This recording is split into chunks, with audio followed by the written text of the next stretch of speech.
প্রচুর বৃষ্টিপাত হওয়ার কারণে, শিলংয়ে প্রচুর বৃষ্টিপাত হয়, যার কারণে ফলসে প্রচুর পানি, দেখার মতো খুবই সুন্দর। এখানকার আবহাওয়াটাও খুব ঠান্ডা, এখানে একটা শীতল আবহাওয়া কাজ করছে, কারণ এই পানির যে স্রোত, এই স্রোতে একটা ঠান্ডা বাতাস শরীরে রাখছে, খুব ভালো লাগছে।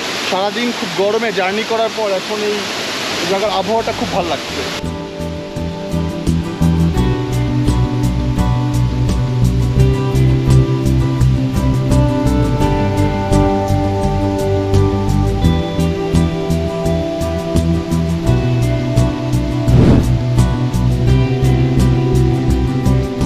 কি আর করার, এই শীতল পানিতে হাত মুখ ধুয়ে নিয়েই মনের আশাটুকু পূরণ করলাম।